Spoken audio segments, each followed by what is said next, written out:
दो स्याह बंदे उस वक्त मेरे कमरे में मौजूद थे। दोनों ने मुझे दीवार के साथ बांधा है। अस्तगफिरुल्लाह इन्नल्लाह गफूरुर रहीम। ये जो चीज़ होती है ये इनके खाने की चीज़ होती है।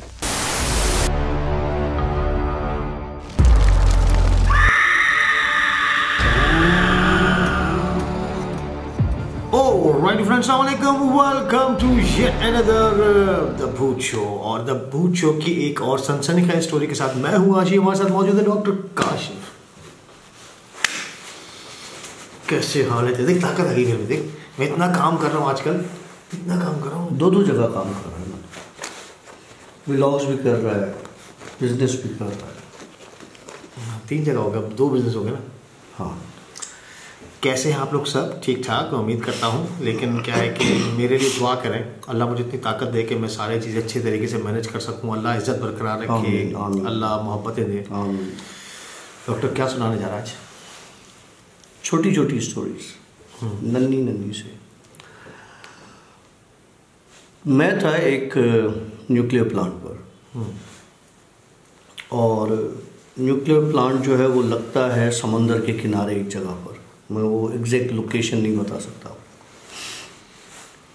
तो वहाँ पर हम आपस में 2-4 दोस्त हुआ करते थे। तो एक दिन खाने की बात हुई, क्योंकि हमारे साथ वहाँ पर और चाइनीज़ लोग भी थे। तो बेसिकली वहाँ पे चाइनीज़ बहुत ज़्यादा थे, हम पाकिस्तानी चंद ही थे और कुछ एजेंसीज थी और इस तरह से। तो हुआ ये कि जब मैं पहली बार गया था तो वो तो हाफ कुक खाते हैं, तो उन्होंने मुझे खाना भेजा था। वो आधा कच्चा था आधा पक्का था। वो रात मैंने जैसे तैसे करके गुजार ली। दूसरे दिन मैंने उनसे कहा, यार मैं पूरा पका हुआ खाता हूँ, मैं आधा कच्चा पक्का मैं नहीं खाता भाई।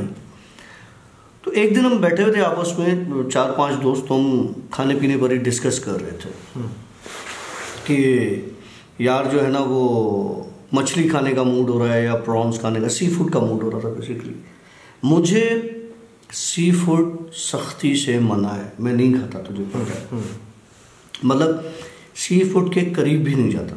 मुझे यूं कह लो कि पसंद नहीं है, और या यूं समझ लो कि मुझे अलाउ नहीं है या मैं खा नहीं सकता। तो इस तरह की कोई कहानी है। तो हम दोस्त बैठे थे आपस में, तो ऐसे ही मजाक मजाक में एक शर्त लग गई। शर्त ये लगी कि हम वो काम करेंगे जो हम नहीं करते। हम वो काम करते हैं जो हमने ज़िंदगी में नहीं किया या हम नहीं करते। तो सब ने अपना अपना एक बताया कि जी हमने ये नहीं किया, हमने ये नहीं किया। तो हमने वो डेज बांध लिए कि जी इस दिन को आप ये काम करेंगे जो आपने ज़िंदगी में कभी नहीं किया। मुझसे पूछा गया, भाई तू बता तुमने क्या नहीं किया। मैंने कहा, यार मुझे ज़िंदगी में सबसे ज़्यादा जो है वो नफ़रत है सी फूड से। मैं सी फूड नहीं खाता और मैं खाना भी नहीं चाहता, मुझे अलाउ नहीं है। लेकिन अब ये ऐसी बात हो गई है तो मैं खाऊंगा। तो उन्होंने कहा, सी फूड तो तला हुआ बना हुआ जायके में मसाले में तो कोई भी खा लेगा, कच्चा खाना पड़ेगा। अब ये एक अजीब शर्त हो गई मेरे लिए। चूँकि करनी थी, सब कर रहे थे तो मैंने भी करनी थी। मैंने कहा, पहले तो मैंने काफ़ी रेजिस्ट किया। मैंने कहा, यार मैं पका हुआ नहीं खा सकता, आप कह रहे हो कच्चा खाना है। तो कहना, नहीं खा लोगे और शर्त है और ये करना है। तो ठीक है। हम निकले शाम में, शाम क्या 3-4 बज रहे होंगे। हम गए बीच पर, वहाँ पे केकड़े और क्रैब्स वगैरह इस तरह के बड़े वाले वो घूम रहे थे। एक चाइनीज़ गया, उसने क्रैब पकड़ा ले आया। दोस्त बैठे हुए थे, उसने बोला, भाई ये डॉक्टर काशिफ का खाना आ गया। शर्त आ गई। अरे मैंने देखा केकड़े को, क्रैब को, वो उसकी हाथ पांव चल रहे हैं। मैंने कहा, यार ये क्या अजाब है। ये एक तो सी फूड, फिर ऊपर से केकड़ा, यार क्रैब मैं नहीं खा सकता भाई। बहरहाल इज्जत का मामला था। तो मैंने क्या किया, उसने चाइनीज ने क्या किया, जिंदा केकड़े की टांग तोड़ दी उसे खींच के। बोला, ये खाओ।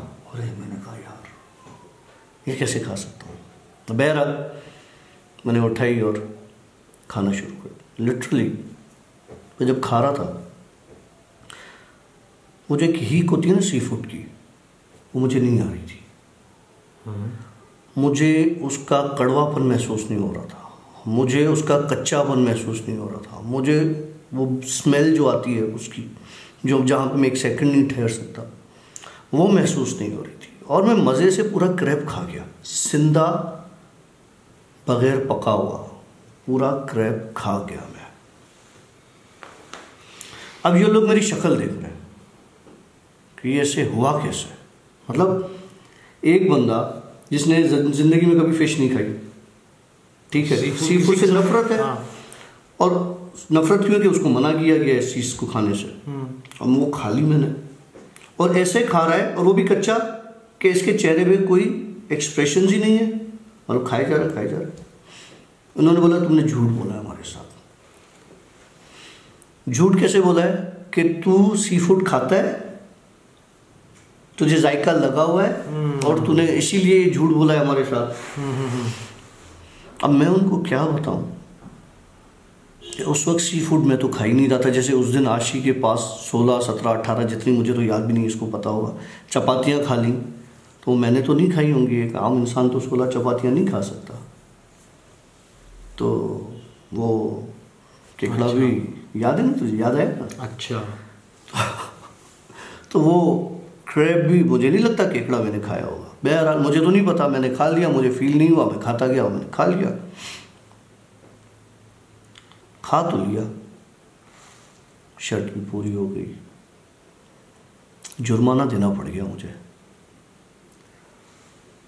और जब आपको किसी चीज़ से मना किया जाता है, और मना किसी ऐसी जगह से हो जो पत्थर पर लकीर होती है, तो फिर उसकी सज़ा भी वैसी ही होती है, फिर उसका जुर्माना भी वैसे ही होता है, फिर उसको भुगतना भी उसी तरीके से पड़ता है। बहरहाल रात को आ गया, मैं अपने कमरे में चला गया। खाया तो मैंने ही था ना, पेट में तो मेरे ही है। रात को सोते हुए मेरी ज़बान पर कांटे चुभ रहे थे। पहले मुझे उल्टी सा फील हुआ नींद में, तो मेरी ज़बान पर कांटे चुभ रहे, लिटरली कांटे चुभ रहे थे। मैं उठा, मैंने कहा कि मैं वोमिट करने की कोशिश कर रहा हूँ। वोमिट किया तो केकड़े की साबुत टांग, उस वोमिट में जो मैंने चबा के अंदर कर ली थी, साबुत टांग मेरे मुंह से निकली, जिसने मेरी ज़बान को कट मारे हुए थे। जब वो मैंने देखी गिरी है, उसमें वोमिटिंग में आई है, और मेरी ज़बान को चीर थी वो उसमें गिरी है वॉश बेसिन में, मैंने कहा यार ये मामला ख़राब हो गया है, ये मुझे नहीं करना चाहिए था। खैर मैंने उसको उठा के फ्लश कर दिया। मुझे मज़ीद उल्टी होने लगी, उधर ही खड़े खड़े, वॉशरूम ही था। वोमिटिंग में जितना मैंने चबा के खाया हुआ था क्रैब, वो पूरा निकला, साबुत नहीं, टुकड़ों टुकड़ों में, लेकिन पूरा निकला। मेरा जैसे स्टमक वॉश हो गया, वो मैंने साफ वाफ करके उसको फ्लश कर दिया। मेरा मुंह अंदर से पूरी तरीके से फट चुका था, ज़बान से ब्लीड होना शुरू हो गया था। मैंने कुल्ली उल्ली की और जाके लेट गया, और ओमिप्राजोल खा ली, वो जो मैदे वैदे की होती है, और एंटीएमेटिक खा ली उल्टी वुल्टी को रोकने के लिए। खा के मैं लेट गया। एक चीज़ आई मेरे पास, उसके पास इतना बड़ा टोकरा था जो कि तिनकों का बना हुआ था, तिनकों का। मैं सो चुका था, मुझे आके उठाया उस शख्स ने। जब मैं उठा तो मेरे कमरे में अजीब सी बदबू थी, इतनी बदबू थी कि मैं बता नहीं सकता। जब उठ के बैठा तो एक शख्स मेरे पास खड़ा था, और उसके पास एक बहुत बड़ा टोकरा बकेट था तिनकों का। जिसके ऊपर सिल्वर कलर की फॉइल चढ़ी हुई थी, ऊपर सिल्वर कलर की, लेकिन स्मेल थी, शदीद शदीद स्मेल थी। मैंने उसको देखा, मैं परेशान हो गया।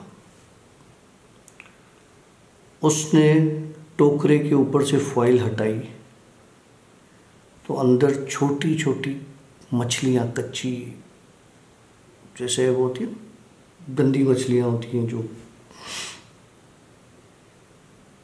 वो उस टोकरे में थी। मुझे कहने लगा ये पूरी खानी है तुमने।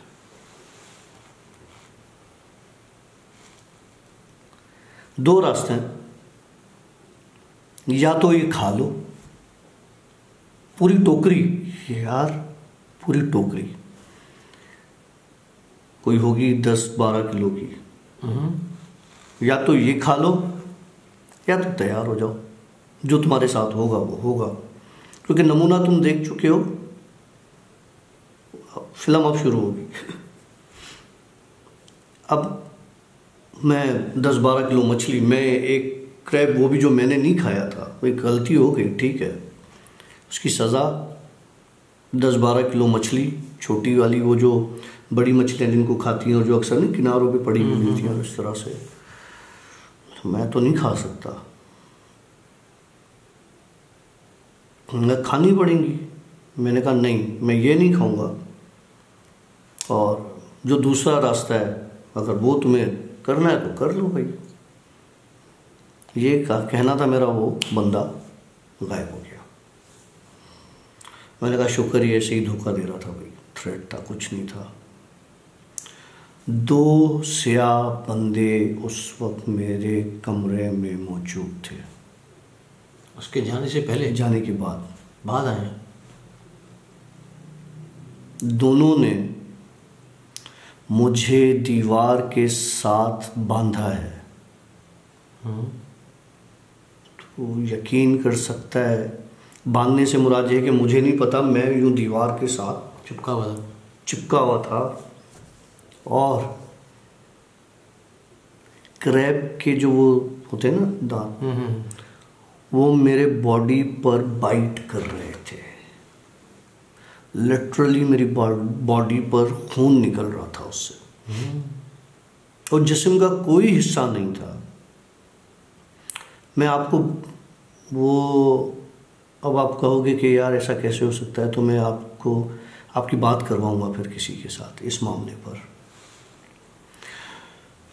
मेरे पूरे जिस्म पर वो मार्क थे, सुबह में भी जो ब्लीड हुई और बाकायदा यूँ स्किन के अंदर यूँ खड़े हुए।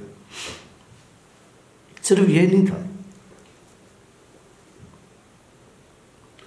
जलते हुए कोयले थे जो मेरे रूम में थे, कहाँ से आए कैसे आए मुझे नहीं पता। मुझे उन कोयलों पर खड़ा होना था, जलते हुए अंगारों पर। सज़ा क्या थी? एक शर्त लगाई थी मैंने, जो कि मुझे मछली नहीं खानी, सी फूड नहीं खाना। क्रैब खा लिया मैंने, जो कि मैंने खाया भी नहीं। अब मैं बताता हूँ वो खाया किसने था। मुझे उस कोयले पर खड़ा किया गया, जलते हुए अंगारे पर। कहते हैं ना कि डॉक्टर काशिफ जो है वो हमें भी चीज़ें दिखना शुरू हो जाएं, हमें कुछ दिखा दें, हमें कुछ मिल जाए, हमारी किसी से दोस्ती हो जाए। दोस्ती कम होती है बेटा, शर्तें बहुत ज़्यादा होती हैं। मेरे लिटरली पाँव उस वक्त जल रहे थे, लेकिन मुझे उस पर खड़ा होना था। मैं रो रहा था। जब मेरी सज़ा पूरी हुई तो चले गए। अब आया एक तीसरा बंदा,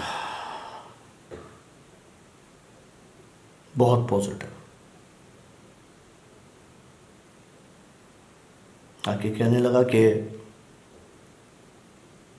पता है सज़ा क्यों मिली है?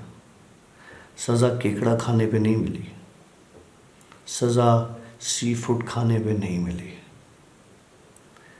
सज़ा तुम्हारा ये सारी जो बातें तुम्हें मना किया गया है, इसको करने के बावजूद जो किया तुमने, उस पर नहीं मिली। सज़ा उस पर मिली है कि तुम्हारी जगह जिसने क्रैब खाया था उसको अलाउ नहीं था खाना। उसने सिर्फ तुम्हारी खातिर ये काम किया। तो उसका जो सरदार है उसने उसकी जान बख्शी तब है, मतलब उसको माफ़ तब किया है जब अजियत तुम्हें मिली है, क्योंकि वो उसको खाते हुए जिस अजियत से गुज़र रहा था उसका अंदाज़ा तुम नहीं लगा सकते। तो उस अजियत का अंदाज़ा दिलाने के लिए तुम्हें ये अजियत दी गई।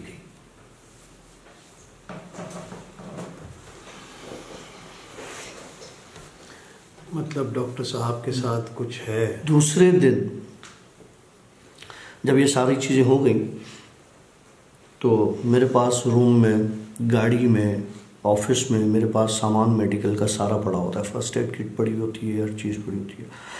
मैंने नहाया, जलन थी शदीद बॉडी में, निशान थे, खून रुक गया था, मगर उसके बावजूद पूरे बॉडी पर मैंने ऑइंटमेंट लगाया।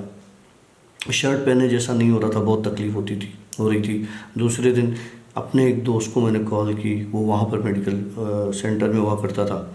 मैंने उसको सारा मामला बताया, वो मेरे पास आया, उसने मेरी ड्यूटी की और उसने जब देखा उसने बोला यार हम नहीं मानते, ऐसा हो नहीं सकता, ये तुम्हारे साथ क्या हुआ है।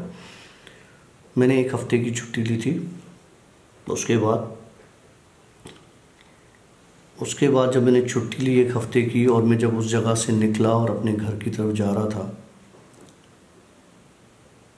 तो मेरी गाड़ी में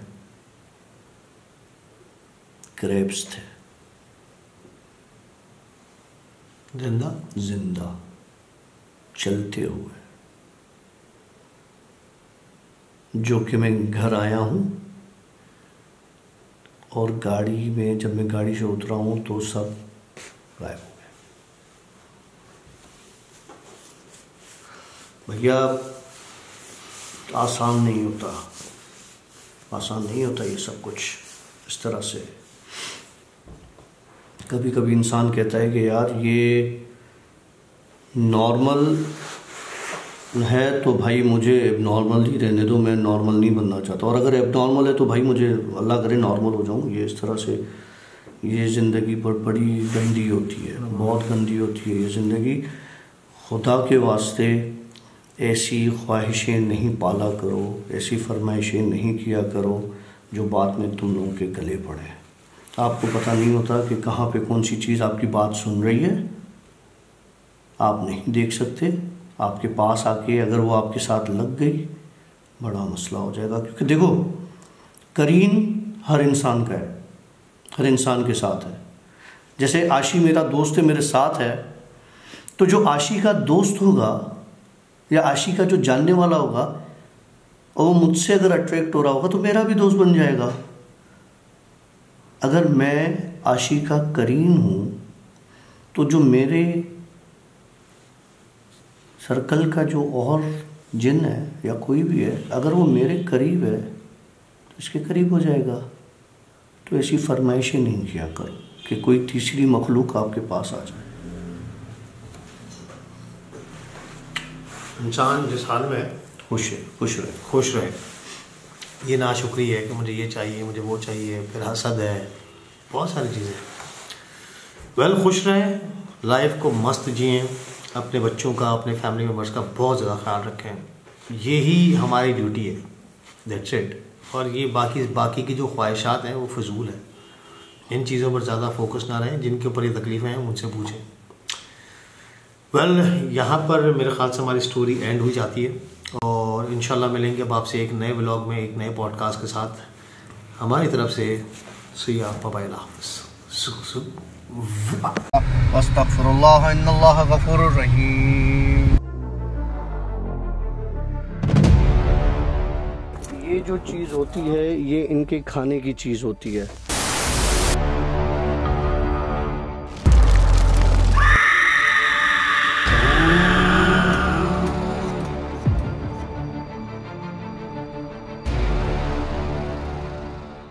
बोला मैं आके बैठ गया, गाड़ी स्टार्ट की, बोला अब मैं कोई बात करूं तो मेरी बेगम उसी तरह से हंसे जिस तरह से वो औरत हंस रही थी। अस्तगफिरुल्लाह इन्नल्लाह गफूरुर रहीम।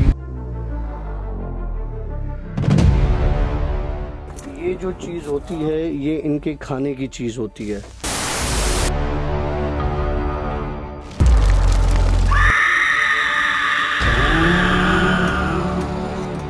ऑलराइट फ्रेंड्स, अस्सलाम वालेकुम, welcome to yet another the Bhoot show. और द भूत शो की एक और नई स्टोरी के साथ हम हैं डॉक्टर काशिफ और मैं हूं आशी। हम हैं द भूत शो। हाँ, जो भी है। तो डॉक्टर साहब की एक और स्टोरी को स्टार्ट करते हैं बगैर टाइम वेस्ट किए, क्योंकि रात काफ़ी हो चुकी है। आज हमें स्टोरीज रिकॉर्ड करते करते बहुत टाइम हो चुका है। आज हम लाइव की बात कर रहे हैं, पहले हम लाइव से पहले करते हैं। हाँ, और शदीद थकावट का सामने है। आशिक, कभी हवा चले, अक्सर हवा चलती है तो हमें अच्छा सा फील होता है। हवा हमारे जिस्म को लगती है, अगर पसीना आया हुआ होता है, गर्मी होती है तो हवा लगती है तो ठंडा एहसास होता है। सख्त सर्दियाँ हैं और कहीं पे कोई आग जल रही है तो उससे जो छन के हवा निकल रही होती है गर्म, तो वो हमारे एहसास को एक अलग ही रंग दे रही होती है। हवा आती है तो हम उससे सांस लेते हैं, अगर हवा ना हो तो काफ़ी चीज़ें ऐसे ही ख़त्म हो जाए। तो हवा में बेसिकली ऑक्सीजन और काफ़ी ऐसी चीज़ें होती हैं जो हमें एनर्जी प्रोवाइड करती हैं। और अगर मतलब हवा हमें ज़िंदगी देती है जैसे पानी ज़िंदगी देता है, और अगर आपकी ज़िंदगी आपके लिए मौत का सबसे बड़ा सबब बन जाए, कैसा फील? पानी अगर हद से ज़्यादा इस्तेमाल कर लो तो टॉक्सिक हो जाता है, जहरीला हो जाता है और आपकी बॉडी में जहर बन जाता है अगर पानी एक्सेस में पी लो आप। अच्छा, किसी भी चीज़ का एक्सेस ख़राब है। अच्छा, ये मुझे पता नहीं था कि पानी अगर एक्सेस में पिया जाए तो वो जहर बन सकता है। जी। और इसी तरह हवा हमें बहुत अच्छी लगती है, लेकिन बहुत ज़्यादा तेज़ हवा चल रही हो तो वो हमारे लिए एक इन्फेक्शन और एक बड़ी ख़तरनाक बीमारी, और जो कि लेट करेगी मौत की तरफ, उसका एक ज़रिया बन सकती है। तो हर अच्छी चीज़ का एक बुरा इम्पैक्ट ज़रूर होता है। हर अच्छी चीज़ का, हर अच्छे इंसान का, हर अच्छे जानवर का एक नेगेटिव साइड ज़रूर होता है, हर चीज़ का। मानता है इस बात? ओके, बिल्कुल सही है। जैसे कि हर चीज़ के पॉजिटिव असरात भी हैं तो उसके नेगेटिव असरात भी हैं, मतलब एडवांटेजेस और डिसएडवांटेजेस हर जगह चीज़ के होते हैं। ठीक हुई। एक फैमिली थी, पंजाब साइड की है, किस्सा शेयर किया तो बता रहा हूँ। तो वहाँ पर वो कहते हैं कि जी सर्दियों में हमारे पास फॉग बहुत ज़्यादा होती है, धुंध बहुत ज़्यादा होती है, और हम जब बाहर निकलते तो लिटरली हमें सांस लेने में तकलीफ हो रही होती है, रास्ते ब्लॉक हो जाते हैं, रास्ते ब्लॉक हो जाते हैं। हाँ, बोला हम ट्रैवल कर रहे थे अपनी जगह से एक दूसरे शहर में। वो रात का वक्त था, कोई 12:30 बजे का, और बहुत ज़्यादा धुंध बढ़ गई थी, बहुत ज़्यादा धुंध थी, फॉग थी। गाड़ियाँ और भी रुक गई और हम भी एक साइड पर रुक गए। बोला काफ़ी देर रुके रहे, आधा घंटा हो गया, 1 घंटा हो गया, फॉग कम होने का नाम नहीं ले, और हम गाड़ी में बैठे हुए। बोला इतनी देर में मेरी मिसेज ने देखा कि शीशे पे बाहर से, जो ड्राइविंग साइड के बराबर सीट है, उसके शीशे पे कोई जिस तरह फॉग साफ करने के लिए हाथ चलाता है ना, तो किसी ने उसके साइड की शीशे पे, खिड़की पे वो हाथ इस तरह से चलाया, फॉग हटाई। तो इसने देखा, इसकी बीवी ने, तो कोई औरत थी, क्योंकि और गाड़ियां खड़ी हुई थी,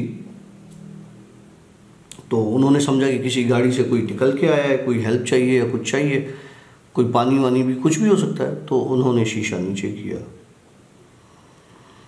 तो उस औरत ने बोला कि जी वो हमारी गाड़ी पीछे ख़राब हो गई है, मेरी गाड़ी, मैं अकेला ड्राइव कर रही थी, तो आप मुझे काइंडली लिफ्ट दे देंगे? तो मैं, ताकि अकेली हूँ और आपके साथ आप फैमिली में हो, तो मुझे सिक्योर फील हो रहा है आपके साथ, तो क्या आप मुझे लिफ्ट दे देंगे? ना ठीक है आप बैठ जाएं। बोला हमने उसे पीछे बिठा दिया, वो बैठ गई पीछे। मैं और मिसेस आपस में बातें करने लग गए। वो बंदा कह रहा है कि हम दोनों ने आपस में बातें करना शुरू कर दी। अच्छा, हम जैसे ही कोई बात करें तो वो पीछे जो औरत बैठी थी वो एक अजीब सी हंसी हंसे, मतलब कहका नहीं, तंजिया जैसे तुम हंसे इस तरह से। ओके। तो पहले तो मुझे अजीब लगा, लेकिन फिर उसकी ये हरकत मुझे इरिटेट करने लगी कि भाई क्या मसला है, एक तो तुम्हें हमने लिफ्ट दिया, ठीक है, ऊपर से तुम हमारे साथ इस तरह का बिहेवियर रख रहे हो। तो कहने लगा, मैंने उसको बोल दिया कि मोहतरमा ये हमारे ज़ाती मामलात हैं, आपको हमने लिफ्ट दिया है और इसका मतलब ये नहीं कि आप हमारे घर के मामलात में हम पर तंजिया हंसी हंसे, या हमारे जो भी इश्यूज़ हैं आप उसको इस तरह से लें, आपकी मंजिल आएगी हम आपको ड्रॉप कर देंगे, यही हमारे साथ आपका रिलेशन है और कोई ख़ास ऐसा। कहने लगा, वो औरत चुप हो गई, फोक कम हो गई। बोला हम चले गए, गाड़ी चलना शुरू हो गई। बोला हम आधा घंटा पौना घंटा चले होंगे कि गाड़ी हमारी डिसबैलेंस होना शुरू हो गई। ऐसा लगा कि गाड़ी बहुत भारी हो गई है और कभी लेफ़्ट को जा रही है कभी राइट को जा रही है। मुझे लगा कि मेरी गाड़ी का टायर पंक्चर हो गया है। ओके। बोला मैंने गाड़ी साइड, हैंड ब्रेक खींचा, गाड़ी साइड पे लगाई, उतर के देखा तो टायर तो सही थे गाड़ी के चारों। वापस आया तो पीछे सीट पर वो औरत नहीं थी।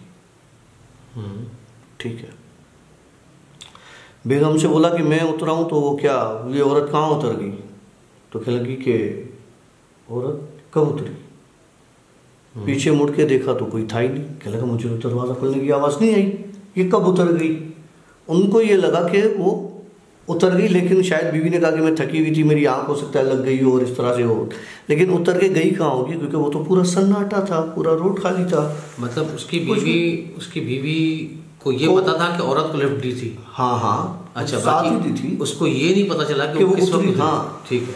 बहरहाल उनको ये हुआ कि अभी गाड़ी रोकी है हमने पंक्चर चेक करने के लिए, हो सकता है उसको कोई बात बुरी लगी हो, उतर के चली गई, क्योंकि मियाँ ने उसको बोल दिया था। ठीक है सही, लेकिन उतरी तो कहाँ गई, क्योंकि बाहर तो कुछ था ही नहीं। खैर इन्होंने गाड़ी स्टार्ट करना शुरू की, गाड़ी स्टार्ट की और चला, गाड़ी हल्की होगी, नॉर्मल होगी। अब कह रहा है मैं गाड़ी चलाऊं, हवा का इतना प्रेशर था सामने से, इतना प्रेशर था, और गाड़ियां मैं देख रहा हूं कि स्पीड में जा रही हैं, निकल रही हैं। मेरी गाड़ी इतनी भारी थी कि अगर उसको कहो कि मैं 100 की स्पीड पे भगा रहा हूँ तो वो 20 की स्पीड पर जा रही थी। मुझे लगा टायर कोई डिस्क ब्रेक जाम हो गया है फॉग की वजह से, कोई और मसला हो गया है, कोई ब्रेक का इशू हो गया है, क्या हो गया है समझ में नहीं आ रहा। बोला मैंने गाड़ी रोकी, फिर उतर के मैंने टायर वायर चेक किए, इंजन खोला, इंजन चेक किया। बोला जब मैंने बॉनेट खोला तो नीचे से एक स्पेस था, मेरी बेगम इस तरह से सीट थोड़ा लटा के लेटी हुई थी, तो मुझे मेरी बेगम नज़र नहीं आई, मुझे वो औरत नज़र आई जो पीछे सीट पर बैठी थी। बोनेट से बोनेट खोलते हैं ना तो इतना सा नीचे से स्पेस रह जाता है जिसमें से विंड स्क्रीन नजर आ रही है। ठीक है। तो मैंने बोनेट खोला तो मुझे ऐसा फील हुआ कि मेरी बेगम तो नहीं है, तो कोई ये वो वाली औरत है जिसको लिफ्ट दी थी, तो बेगम मेरी कहाँ है? बोला मैंने फ़ौरन बोनेट बंद किया तो मेरी बेगम थी। मैंने कहा यार मेरे साथ क्या हो रहा है, मतलब मेरा दिमाग काम नहीं कर रहा, ऐसा क्या इशू है? बोला मैं आके बैठ गया, गाड़ी स्टार्ट की। बोला अब मैं कोई बात करूं तो मेरी बेगम उसी तरह से हंसे जिस तरह से वो औरत हंस रही थी।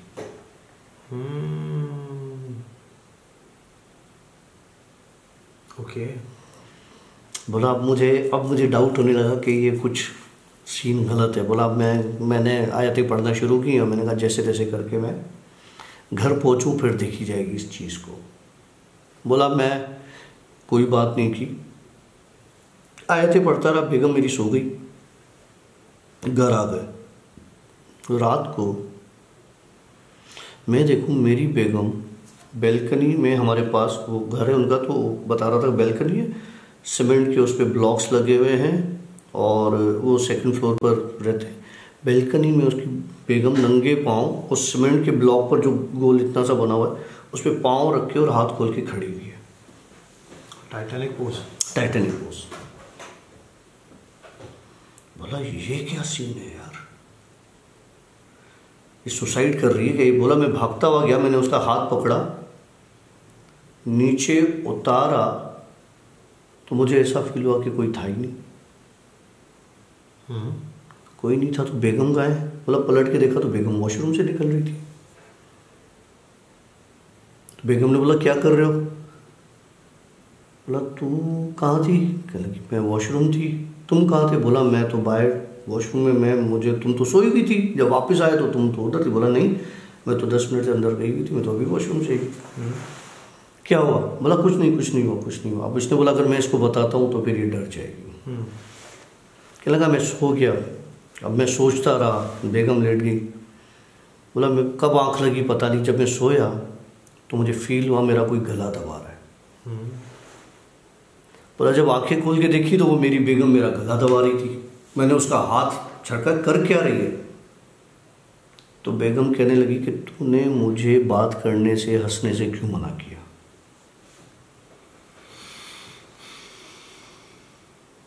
फिर उसने बोला कि क्या हो गया, होश में आ जा भाई, मैंने तुझे कब मना किया है, और इतनी सी बात पे तू मेरा गला दबाएगी, मुझे मार देगी। बोला मैं उससे बात कर रहा था तो देखा बेगम तो बराबर में सो रही है, तो मेरा गला ही, मेरी कौन सी बेगम दबा रही है? बोला मैंने आयतें पढ़ना शुरू कर दी तो वो गायब हो गई। बोला फिर दूसरे दिन सुबह मैंने किसी से बात की, कोई पढ़ाई करने आया तो उसने बोला बेटा ये हवा है, ये हवा है, हवा के साथ कोई चीज़ आ गई है उस रास्ते से और उसको तुम्हारी कोई बात बुरी लगी है, तुमने उसको परेशान किया है तो वो तुम्हें परेशान कर रही है। तो बोला अब क्या होगा? बोला कुछ नहीं होगा। उसने कुछ उसको तावीज़ वावीज़ दिए जो दिए, बोला ये अपने घर पे लटका दो, ये करो वो करो ये करो। बोला सही है ठीक है। उन्होंने वो सब कर लिया। बोला सब सही था, सब ठीक था, सब नॉर्मल था। बोला देखते देखते कुछ पहले मेरी बेगम के पाँव में दर्द हुआ, फिर टांग में हुआ, फिर दूसरे पाँव में स्टार्ट हुआ। हमने डॉक्टर्स को दिखाया, इधर भागे उधर भागे। बोला अब मेरी बेगम नीचे के धड़ से पूरी पैरालाइज हो चुकी है। अल्लाह अकबर। और हमने बहुत जगह दिखाया, उन्होंने बोला कि हम इस चीज़ का कुछ नहीं कर सकते, अब जो होना था वो हो गया, और उस चीज़ को रोक तो दिया मज़ीद कुछ नुकसान करने से, लेकिन उस बंदे का वो बता रहा था कि डॉक्टर साहब मेरा इतना लॉस सिर्फ इस एक चीज़ की वजह से। अल्लाह माफ़ करे। ये कौन से इलाके का किस्सा वैसे? ये है पंजाब साइड का एक है जगह। अल्लाह माफ़ करे। खैर वैसे अक्सर बेशतर वीडियोस आते हैं लाहौर साइड के, जहाँ पर रास्तों में बहुत ख़तरनाक धुंध होती है और कुछ नज़र नहीं आता है। लोग डबल इंडिकेटर्स चलाकर फिर गाड़ी ड्राइव करते हैं, लेकिन बहुत स्लो चलाते हैं, या तो रोक लेते हैं और अगर रोक लेते हैं तो रुकी हुई गाड़ियों में आकर गाड़ियाँ लगती हैं क्योंकि उनको रास्ता नज़र नहीं आ रहा होता है। तो अल्लाह रहम करे, अगर कोई भी इस तरह की आप कोई लिफ्ट मांगे, कोई कुछ करे तो भाई पहले कंफर्म कर लिया करो कि है कौन। नहीं, मैं ये कहता हूँ कि भाई देखें, आप फैमिली के साथ हैं, मैं अगर फैमिली के साथ हूँ तो मैं किसी को लिफ्ट नहीं देता हूँ, जो बात है। दूसरी बात, अगर मैं अकेला भी होता हूँ गाड़ी में, अक्सर लोग नहीं खड़े होते हैं रास्ते पर लिफ्ट, तो मैं कभी लिफ्ट नहीं देता हूँ क्योंकि आजकल वो हालात नहीं है। नेकी कर दरिया में डाल वाला हिसाब किताब है, लेकिन आप यहाँ पे नेकी करके आपके गले में आ जाती है। इसलिए सबसे पहले आपकी अपनी सेफ्टी है, अपना ख्याल रखें और खुश रहें, कोशिश करके खुश रहें और दूसरों को खुश रखें, क्योंकि दूसरों की दुआएं जो हैं वो आखिर में, मतलब दुनिया में भी और आखिरत में हमें काम आएंगी। मेरे ख्याल से यहाँ पे हम लेंगे इजाज़त और मिलेंगे इंशाल्लाह एक नए व्लॉग के साथ, एक नए पॉडकास्ट के साथ। तब तक के लिए सी या बाय, हाफिज़। अस्तगफिरुल्लाह इन्नल्लाह गफूरुर रहीम। ये जो चीज़ होती है ये इनके खाने की चीज़ होती है।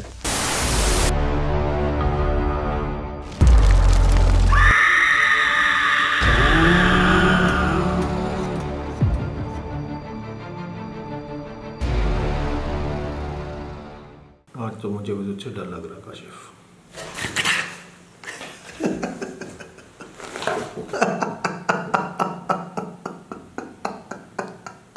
अस्तगफिरुल्लाह इन्नल्लाह गफूरुर रहीम। ये जो चीज़ होती है ये इनके खाने की चीज़ होती है।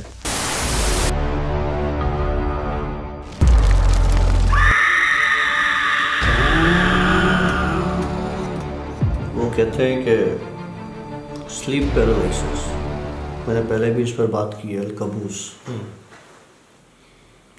स्लीप पैरालिसिस भी होता है, अलकबूस की वजह से ही होता है, जो मैं मानता हूँ। और अगर मैं डॉक्टर बन के मानूँ तो मैं कहूँगा एक डिजीज़ है स्लीप पैरालिसिस, और कुछ नहीं है।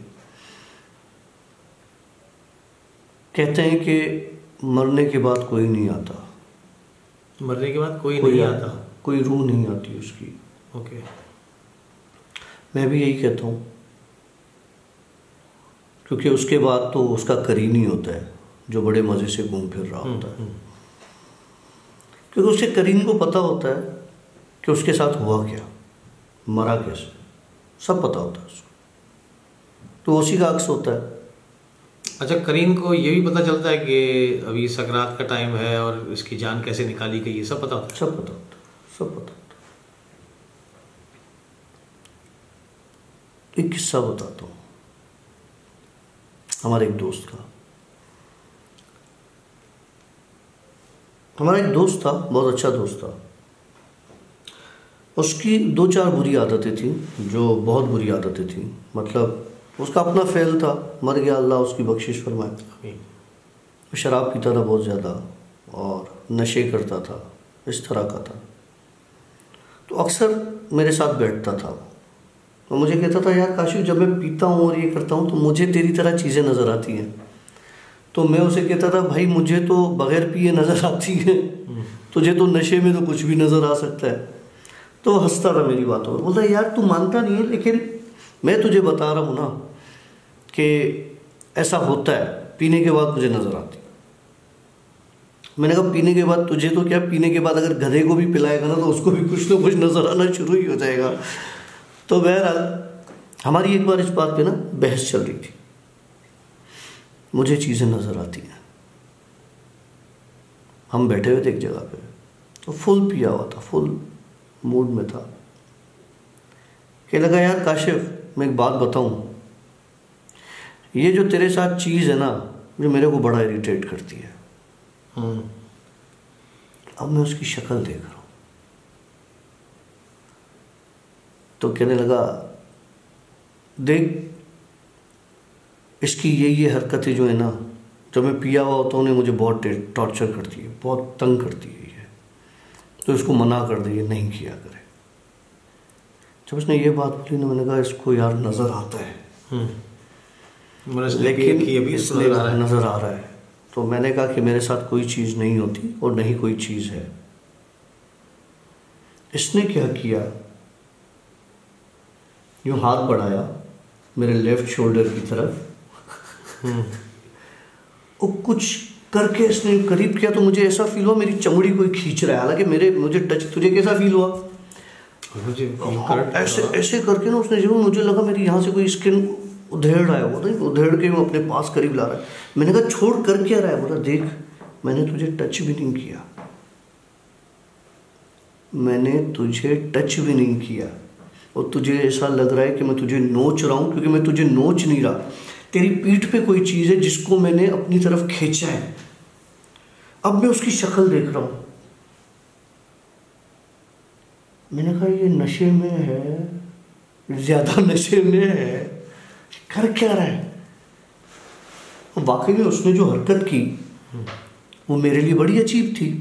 मैं मजबूर हो गया उसकी बात को मानने पर। क्या लगा, मैं तुझे एक और चीज़ बताता हूँ। मैंने कहा बताओ। बोला, वो जो औरत है जो तुम्हारे साथ थी, वो अब भी कभी कभी तुम्हारे पास आती है, मैंने अक्सर तुम्हारे पास देखी है। वो बंदा साला रहता ही नशे में था। वो हमारी जो बैठक थी ना, वो हमारी लास्ट बैठक थी, उसके दूसरे दिन उसकी डेथ हो गई थी, क्योंकि उसने और सारी बातें करना शुरू कर दी थी जो उसको नहीं करनी चाहिए थी।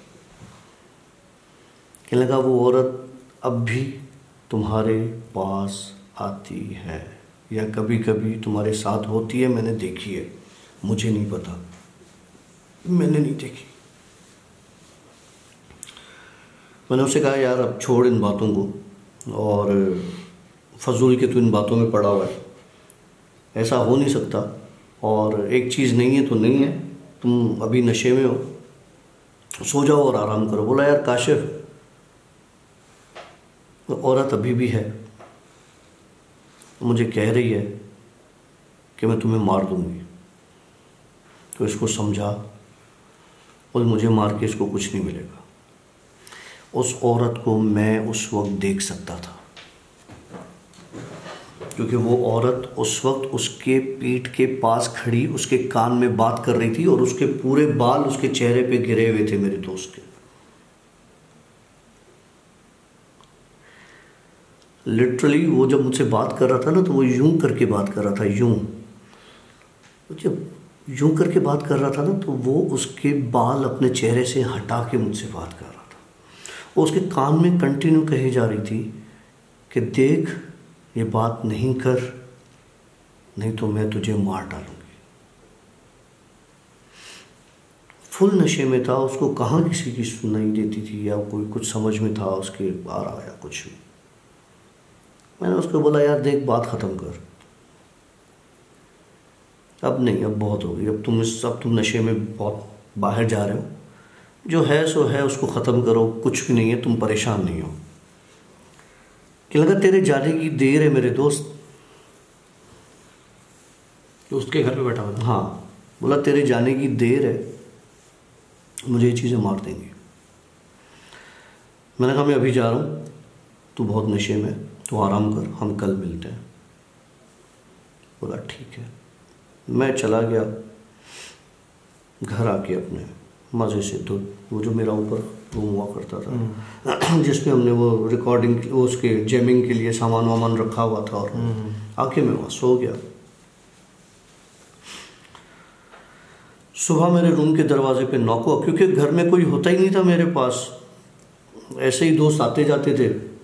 तो मैंने दरवाज़ा खोला तो वो दोस्त मेरा बाहर खड़ा हुआ था, नशे की हालत में नहीं था। अबे मैंने कहा सुबह सुबह तो मेरे पास कहाँ से आ गया, तेरा नशा उतर गया क्या?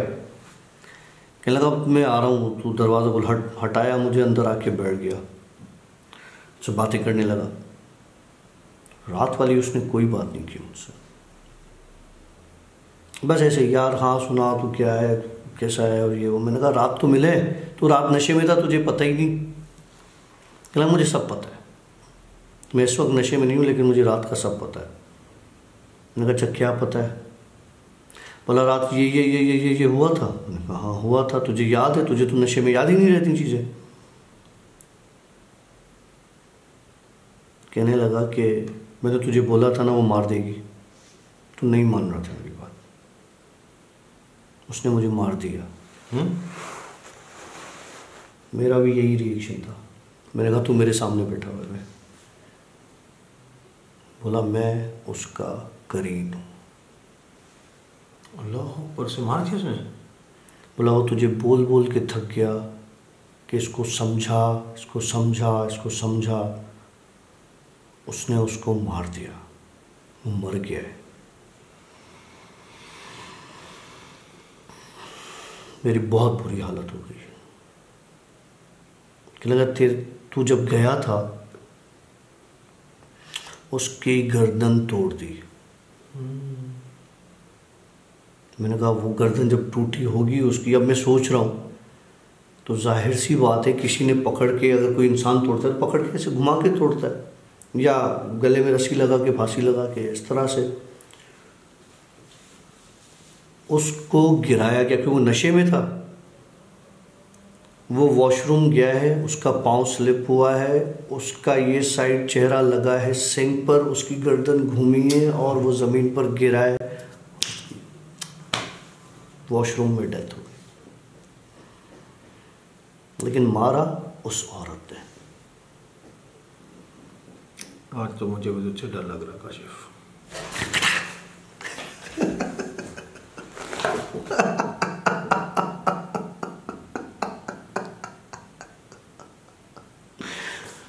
जिंदा है, भुट्टो जिंदा है।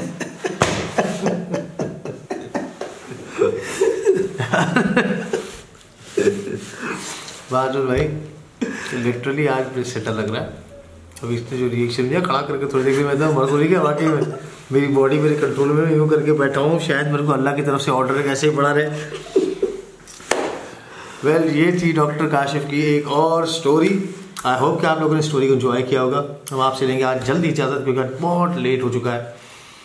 अब हम मिलेंगे इंशाल्लाह आपसे नेक्स्ट वीक नई स्टोरीज़ के साथ, नई स्टोरीज़ के नए ख़जाने के साथ। लेकिन दुआ कीजिएगा कि डॉक्टर काशिफ की किताब जल्दी से आ जाए, और जब वो किताब आएगी तो उसमें बहुत सारे इंकशाफात होंगे। हमारी तरफ से सिया बाबा हाफ़िज़। अस्तगफिरुल्लाह इन्नल्लाह गफूरुर रहीम। ये जो चीज़ होती है ये इनके खाने की चीज़ होती है।